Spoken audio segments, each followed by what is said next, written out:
Hello mga katakers. Nagduda na talaga ako na may sulod na ang tiyan ko. Ewan ko ba, bigla na lang akong nag-crave ng Kinder Juicy hotdog. Buti na lang to the rescue ang aking madam na jet setter. Si Madam Stephanie, binigyan niya ako ng hotdog mga katakers. May pakapinpang tosino mga katakers. So ito ang ating kakainin for today's lemon pack. So ipabukalan ko muna siya ng tubig mga katakers bago ko prituhin. Ewan ko, ganyan lang ang drama ko mga katakers. Inuna ko lang si hotdog. Isusunod natin mamaya si tosino.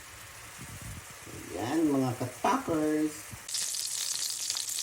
So, kaya nahubas naman ang tubig mga katakers.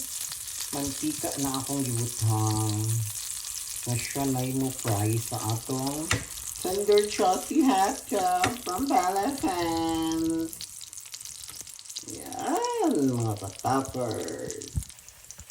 Slowly lang talaga ang pagkaprito ko sa kanya mga katakers. So, luto na. Ay! Nasunog na.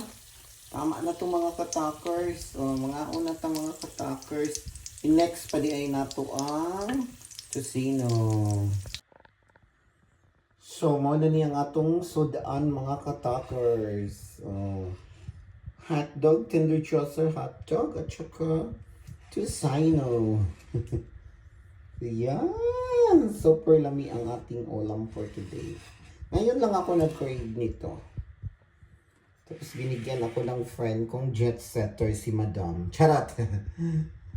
Salamat, be! Ikaw na talaga, be. Mga una ta mga katakers, magpakauna ta. Kanaan ako ninyo, fafa. Charot. Bon appetit!